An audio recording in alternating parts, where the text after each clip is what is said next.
प्रदोष व्रत करने वाले को भोजन नहीं करना चाहिए, ध्यान दीजिए। फलाहार करो, उसमें भी नमक का सेवन मत करो।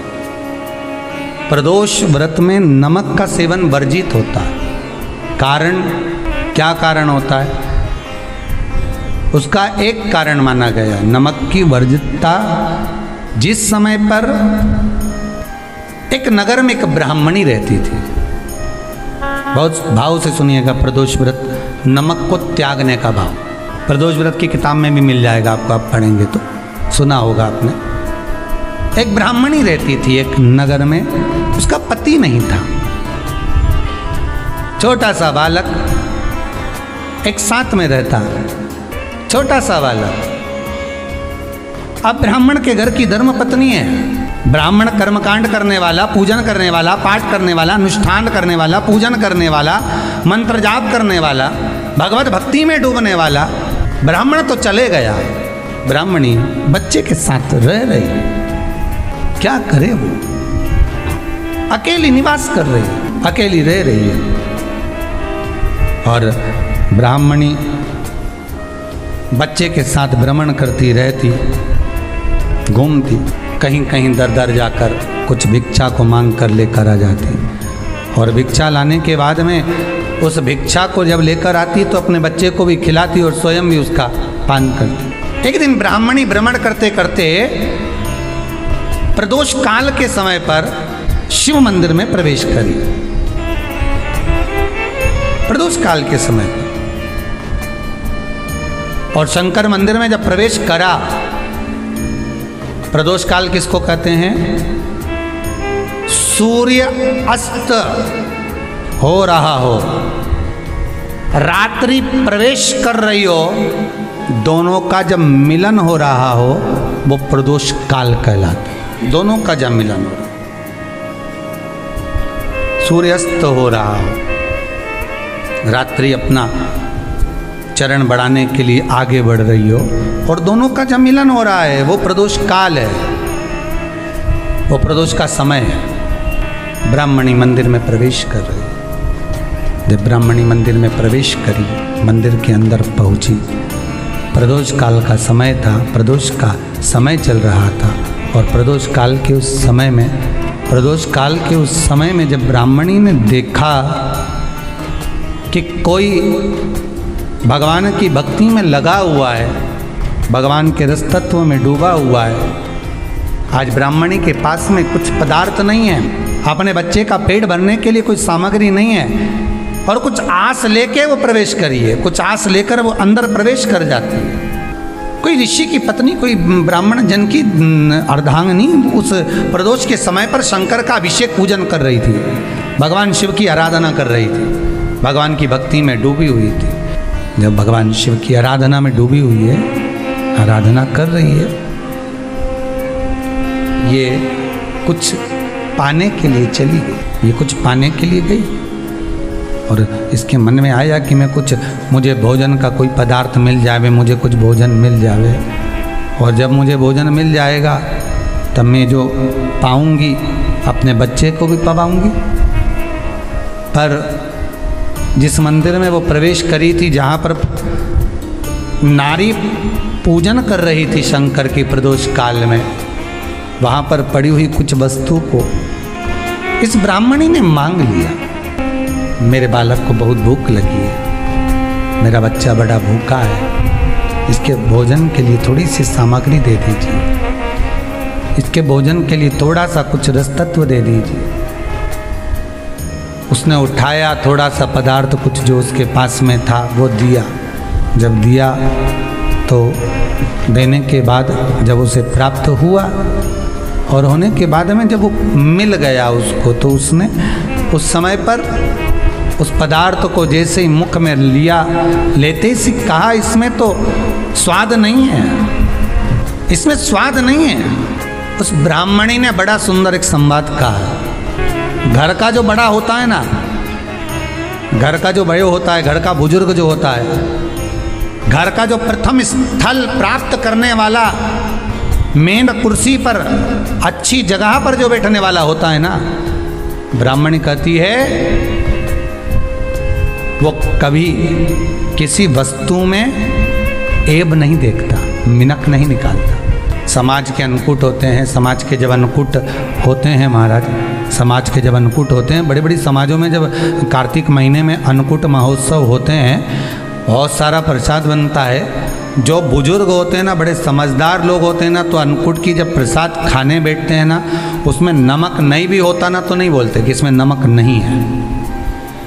पर जो हमने डोनेशन दिया है, जब तुम आए थे समाज वाले तो हमने 1000 का लिफाफा दिया, 500 का लिफाफा दिया, 2000 का लिफाफा दिया और भोजन ऐसा बनवाया।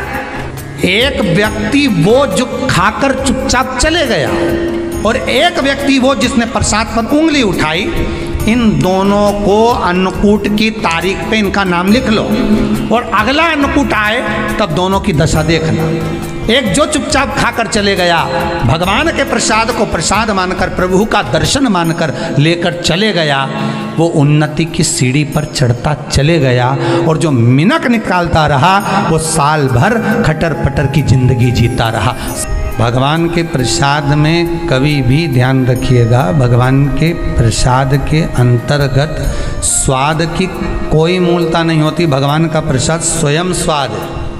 भगवान के प्रसाद में नमक नहीं देखना, मिर्ची नहीं देखना, भगवान के प्रसाद में शक्कर नहीं देखना, भगवान के प्रसाद में कुछ ये नहीं देखना कि कितना माल डला, कितना घी, कितना बादाम, कितना काजू, कितना इलायची डला। हाँ, यहाँ तक शास्त्र कहता है कि भगवान का प्रसाद अगर बन रहा है तो उसकी सुगंध भी नहीं ली जाती है महाराज। यहाँ तक शास्त्र कहता है।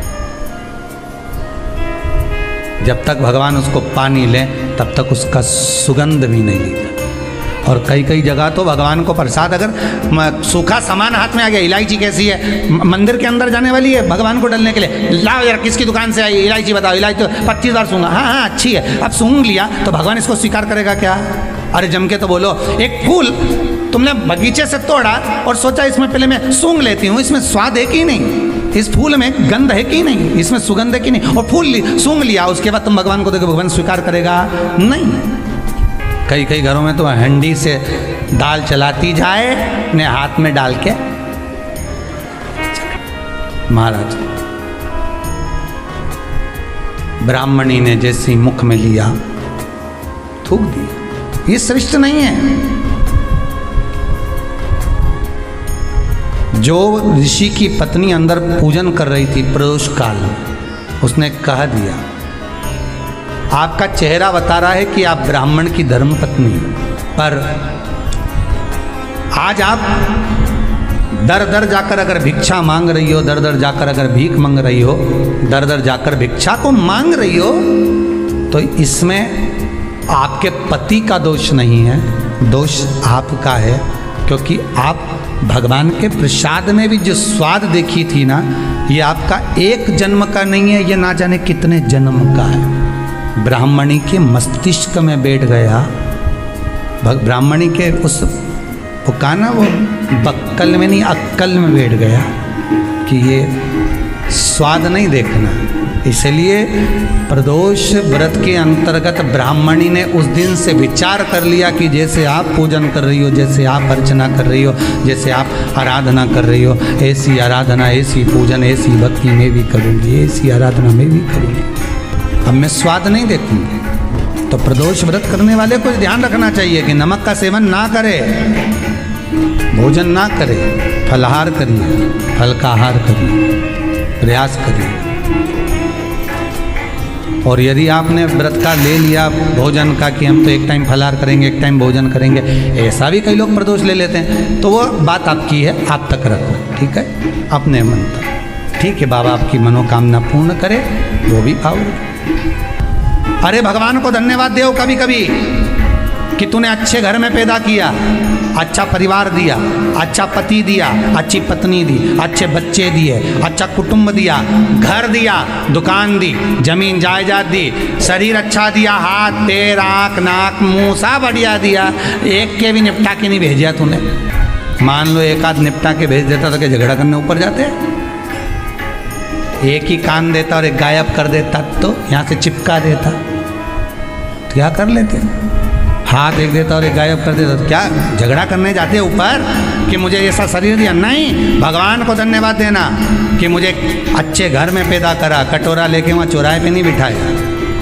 तूने अच्छा घर दिया, 2 समय की रोटी दे रहा है, खूब जोरदार शरीर दिया, भजन करने का मुहूर्त दिया, और बचा कुचा था तो ये सीवर वाला महाराज दे दिया, कथा सुनाने वाला।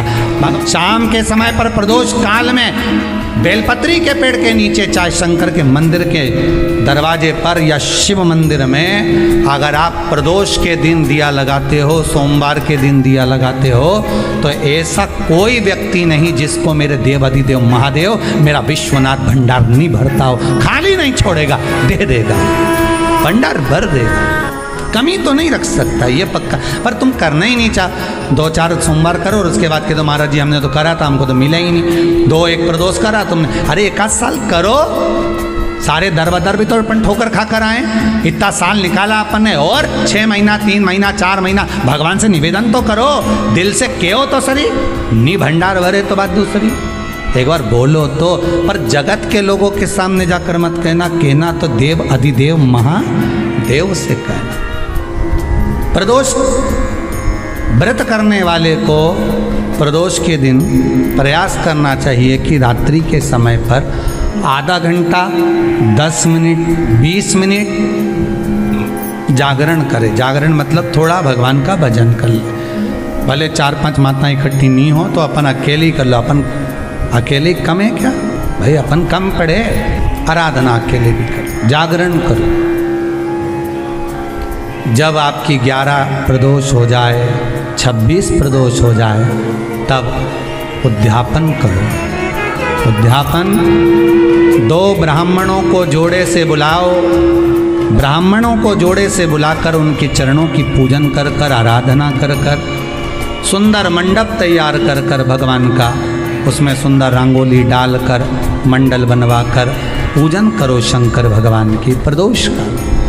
एक दिन पहले गणेश की आराधना करो, पूजन करो, और प्रदोष वाले दिन जो मंडल बनाए हैं पूजन अर्चना करने के लिए, जो स्थान दिया है उसकी आराधना करो। खीर की आहुतियाँ दीजिए 108 बार।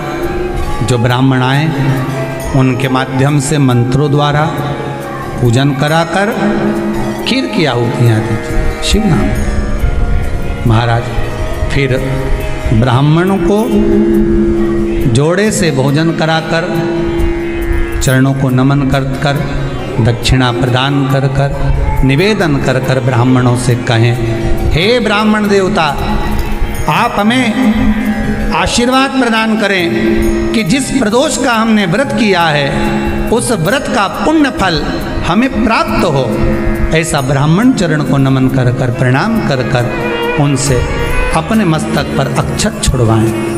फिर नमन कर कर, भोजन कराकर विदा करें। शाम को भगवान का जागरण करें। ऐसे प्रदोष व्रत का उद्यापन कर अपने जीवन को सार्थक बनाएं।